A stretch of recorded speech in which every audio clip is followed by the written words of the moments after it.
Le huitième solde est un solde que vous connaissez très très bien, c'est le résultat courant. Comme vous savez, le résultat courant est calculé à partir du CPC en ajoutant au résultat d'exploitation le résultat financier. Le neuvième solde est le résultat non courant, qui est dégagé également en mettant en différence les produits non courants et les charges non courantes. Le dernier solde, c'est tout simplement le résultat net de l'exercice qui est calculé en mettant en différence le résultat avant impôt moins l'impôt sur le résultat. Le deuxième tableau de l'ESG est appelé tableau de la CAF. Selon le plan comptable marocain, la CAF, ou bien la capacité d'autofinancement, est une ressource de financement générée par l'activité de l'entreprise avant toute affectation du résultat net. Il s'agit ici tout simplement d'une ressource qui est dégagée par l'activité de l'entreprise. Mais, comme le précise la définition, avant toute affectation de résultat, c'est-à-dire avant la distribution de résultat qui tout simplement prend généralement la forme d'une distribution de dividendes. Autrement dit, la CAF représente les ressources dégagées par l'activité de l'entreprise et que celle-ci peut consacrer à l'investissement. Le tableau que vous voyez à droite illustre la façon avec laquelle on calcule la CAF. Alors la CAF, elle est composée principalement par le résultat net de l'exercice. C'est l'élément fondamental de la CAF. C'est la base de calcul de la CAF. Autrement dit, quand on pense à la capacité d'autofinancement, il faut tout simplement penser au résultat dégagé par l'activité de l'entreprise. Parce que tout simplement, ce résultat met en évidence l'effort, la performance de l'entreprise. Et donc cette performance, elle est propre à l'entreprise. C'est une ressource générée par l'activité de l'entreprise. Alors, à ce résultat, on ajoute un certain nombre d'éléments, que vous pouvez le voir sur le tableau, les dotations d'exploitation, les dotations financières, les dotations non courantes, et on retranche un certain nombre d'éléments, les reprises d'exploitation, les reprises financières et les reprises non courantes. Alors c'est facile de retenir si vous voulez ces 7 éléments, parce que là vous avez les dotations et là vous avez leurs reprises. Alors, il faut signaler par rapport à ces références 1 et 2 et aussi 3 que le plan comptable exclut les dotations relatives aux actifs et passifs circulants et à la trésorerie. C'est-à-dire que les dotations et les reprises qu'on prend en considération pour le calcul de la CAF se limitent uniquement aux éléments durables. C'est-à-dire qu'on doit exclure les autres éléments circulants. Et c'est ce qui est montré ici dans le plan comptable.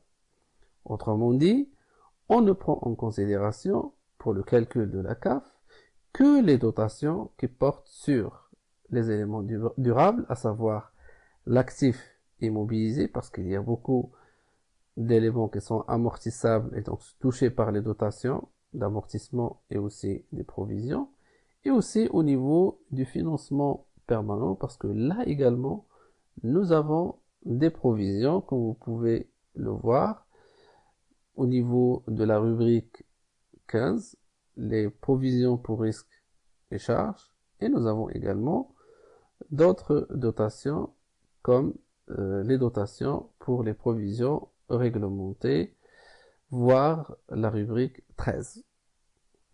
La même chose pour les reprises qui ne concernent que les éléments durables également. Et ça, vous devez le prendre en considération et le souligner. Alors, en plus des dotations et des reprises, on doit retrancher de la CAF les produits de cession et on doit ajouter les valeurs ou bien la valeur nette d'amortissement des immobilisations cédées. Et donc, on doit annuler aussi les opérations de cession. Alors, pourquoi? Parce que tout simplement, les éléments relatifs aux cessions, que ce soit ici les produits ou bien leur valeur nette d'amortissement, sont des opérations de nature exceptionnelle. Donc, il faut l'exclure pour calculer cette capacité d'autofinancement. Alors, une dernière chose par rapport à la CAF, qui est très importante, c'est ces signes de plus et de moins. Alors, pour calculer la CAF, on prend le résultat et on ajoute les dotations. On ajoute les dotations. Alors, est-ce qu'il s'agit vraiment d'ajouter les dotations?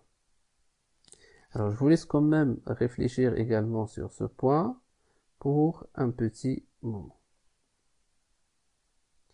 En fait, pour calculer la CAF, même si ici on met le plus, c'est-à-dire on ajoute les dotations, il faut rappeler que ces dotations existent déjà dans le résultat net de l'exercice, qui est calculé comme étant la différence entre les produits et les charges. Les dotations, elles sont ici, parmi les charges.